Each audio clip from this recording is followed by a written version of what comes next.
Selon une ancienne tradition, on peut distinguer deux sens de l'écriture, le sens littéral, le sens spirituel.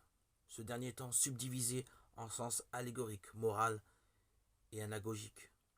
La concordance profonde des quatre sens assure toute sa richesse à la lecture vivante de l'écriture. Le sens littéral, c'est le sens signifié par les paroles de l'écriture et découvert par l'exégèse qui suit les règles de la juste interprétation. Tous les sens de la Sainte Écriture trouvent leur appui dans le sens littéral. Le sens spirituel, c'est grâce à l'unité du dessein de Dieu, non seulement le texte de l'Écriture, mais aussi les réalités et les événements dont il parle peuvent être des signes. Le sens allégorique est que nous pouvons acquérir une compréhension plus profonde des événements en reconnaissant leur signification dans le Christ. Ainsi, la traversée de la mer Rouge est un signe de la victoire du Christ et par là du baptême.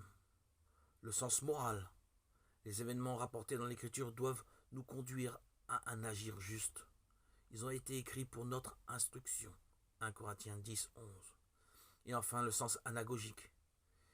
Il est également possible de voir des réalités des événements dans leur signification éternelle, nous conduisant en grec anagogue vers notre patrie.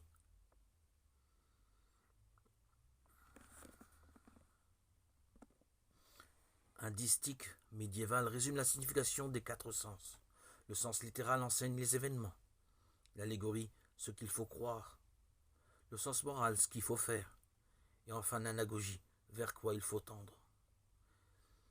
Ainsi, il dit qu'il appartient aux exégètes de s'efforcer, suivant ces règles, de pénétrer et d'exposer plus profondément le sens de la Sainte Écriture, afin que par leur étude, en quelque sorte préparatoire, mûrisse le jugement de chacun.